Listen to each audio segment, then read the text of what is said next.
नमस्कार सभी को। जुडिशियल लॉ क्लासेज में आप सभी का स्वागत है। जिन लोगों ने चैनल को सब्सक्राइब नहीं कर रखा है उनसे मेरी रिक्वेस्ट है आप चैनल को सब्सक्राइब जरूर कर दें और वीडियोज़ को शेयर जरूर कर दिया करें, जिससे क्या है और वीडियो बनाने में मुझे मोटिवेशन मिलता है। साथ ही आप मुझसे इंस्टाग्राम, जो मेरा हैंडल है मनीष बंसी ऑफिशियल, उस पर भी कनेक्ट हो सकते हैं और व्हाट्सअप और टेलीग्राम से भी जुड़ सकते हैं, जिसपे मैं आपको रेगुलर जो भी लॉ क्लासेज के संदर्भ में नोट्स वगैरह रहते हैं उनको प्रोवाइड करता रहता हूं और लॉ के स्टूडेंट्स भी आपस में इंटरेक्ट होते रहते हैं। और लास्ट में आपसे एक रिक्वेस्ट करूंगा कि अगर आपका म्यूजिक में इंटरेस्ट है तो मेरा एक यूट्यूब पे एक और चैनल है जिसका नाम है चिड़िया म्यूजिक, आप उससे भी कनेक्ट हो सकते हैं अगर आपको म्यूजिक में इंटरेस्ट है तो। ठीक है, चलिए आगे वीडियो स्टार्ट करते हैं। ऑल जुडिशियल लॉ क्लासेज में आप सभी का स्वागत है। हमारी सीपीसी की वीडियो लेक्चर सीरीज चल रही है, जिसमें हम वीडियो 1 से लेके 3 तक पहले ही अपने चैनल पे वीडियो अपलोड कर चुके हैं। तो जिन जिन लोगों ने भी ये वीडियोज नहीं देखी हैं तो जाकर पहले उन वीडियोज को जरूर देख लें, वो वीडियो आपके लिए काफ़ी हेल्पफुल हैं। तो आगे हम स्टार्ट करते हैं और इस वीडियो हम देखेंगे कि चल यानी मूवेबल और अचल इमूवेबल संपत्ति संबंधी वाद लाने के स्थान के क्या नियम हैं, यानी कोई भी चल या अचल संपत्ति के बाद लाने संबंधी क्या नियम है, इन वाद किस न्यायालय में कवर कैसे लाया जा सकेगा। तो इसके मुख्य बिंदु देख लेते हैं इस क्वेश्चन के। सबसे पहले हम इसमें परिचय देखेंगे, नंबर 2 पर देखेंगे वाद संचित करने वाले स्थान, जो धारा 15 से 20 के अंतर्गत हैं। वाद योग्य न्यायालय विषय वस्तु के संदर्भ में देखेंगे जहां अवस्थित है विषय वस्तु। वाद योग्य विभिन्न न्यायालय जहां पर अचल संपत्ति अवस्थित हो, या वाद योग्य विभिन्न न्यायालय व अचल संपत्ति की अवस्थिति निश्चित ना हो। ये सभी कंडीशंस हैं, इनके संदर्भ में हम देखेंगे। प्रतिकर के लिए वाद कोई कब कर सकता है और जहां वाद कारण उत्पन्न हुआ हो उस संदर्भ में वाद करने के लिए क्या नियम है। तो परिचय में देख लेते हैं सबसे पहले। तो वाद समुचित न्यायालय में ही संस्कृत किया जाना चाहिए। अगर कोई भी वाद हमें संस्कृत करना है, कोई भी केस के संदर्भ में वाद केस लाना है, उसके संदर्भ में जो भी समुचित न्यायालय है जो उस विषय के संदर्भ में मामले देखता है, उस समुचित न्यायालय के अंतर्गत ही वाद संस्कृत किया जाना आवश्यक है। और यह भी जरूरी है कि न्यायालय सक्षम होना चाहिए उस मामले या उस केस हेतु। अगला पॉइंट है सभी न्यायालयों की अधिकारिता को ध्यान में रखना जरूरी है। साथ में ही हमें यह भी ध्यान रखना आवश्यक है कि सभी न्यायालयों की अधिकारिता के संदर्भ में किस विषय के संदर्भ में कौन से न्यायालय में कौन सा मामला देखा जाता है। ये बात ही काफी महत्वपूर्ण हो जाती है। दूसरा पॉइंट है इसमें वाद संचित करने के स्थान, यानी वाद संचित करने के लिए स्थान क्या महत्वपूर्ण है वाद के संदर्भ में। तो उसको इसके संदर्भ में सबसे जो स्थान है इसके हम कई पॉइंट देखेंगे। तो सबसे जो पहला पॉइंट है वो ये है वाद योग्य न्यायालय धारा 15 के अंतर्गत, यानी वाद संचित करने के लिए न्यायालय का आवश्यक है कि वह वाद योग्य होना जरूरी है, सक्षम न्यायालय हो, जो कि हम पहले भी डिस्कस कर चुके हैं।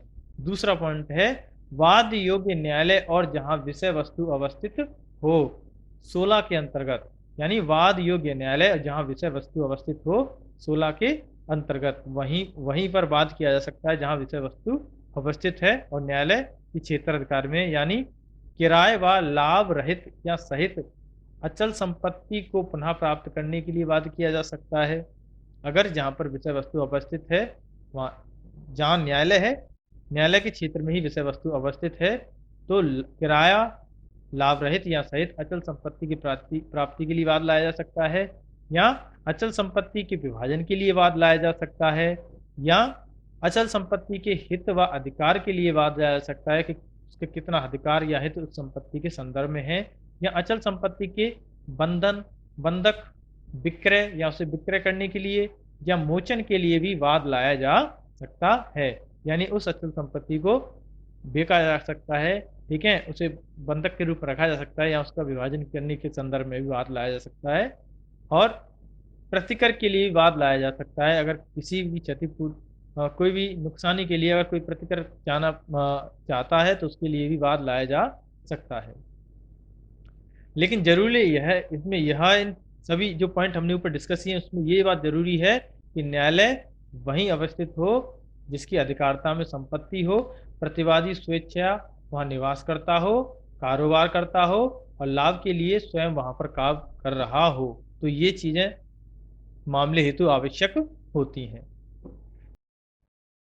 दूसरा पॉइंट है वाद योग्य विभिन्न न्यायालयों व अचल संपत्ति की अवस्थिति के संदर्भ में धारा 17 के अंतर्गत, यानी वाद योग्य विभिन्न न्यायालय, का स्थान का न्यायालय, खा स्थान का न्यायालय और गा स्थान का न्यायालय।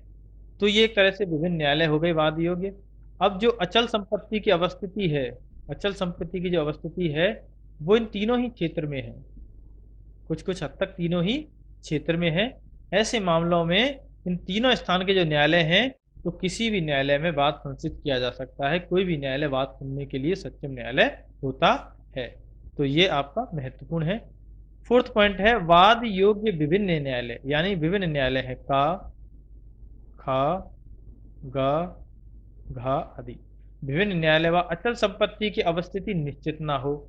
ऊपर वाले पॉइंट में हमने इस पॉइंट में हमने देखा था कि अचल संपत्ति की अवस्थिति जो है निश्चित है, लेकिन यहाँ पर वाद योग्य विभिन्न न्यायालय तो हैं, लेकिन जो अचल संपत्ति की अवस्थिति है वह अनिश्चित है, निश्चित नहीं है। तो ऐसे मामले में का, खा, गा, घा किसी भी स्थान के न्यायालय द्वारा सुनवाई की जा सकती है जब उस अचल संपत्ति की अवस्थिति अनिश्चित हो। ठीक है।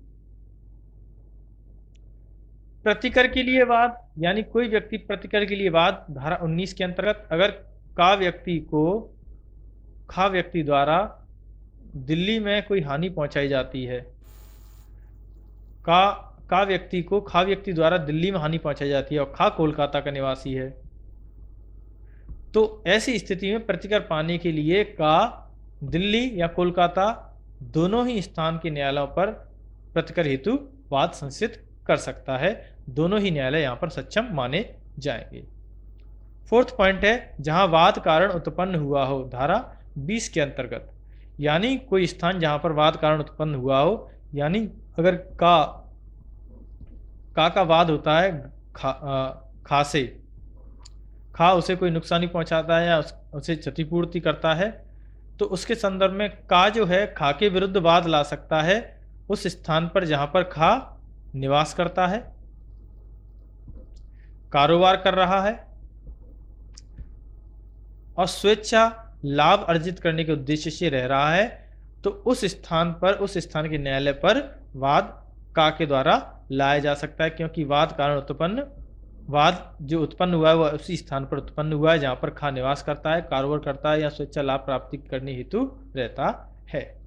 ठीक है, ये धारा 20 के अंतर्गत बताया गया है। तो ये था हमारा आज का वीडियो। आशा करता हूँ आपके लिए हेल्पफुल रहे। इसी प्रकार की वीडियो के लिए चैनल को सब्सक्राइब जरूर कर दें और वीडियोज़ को शेयर जरूर करें।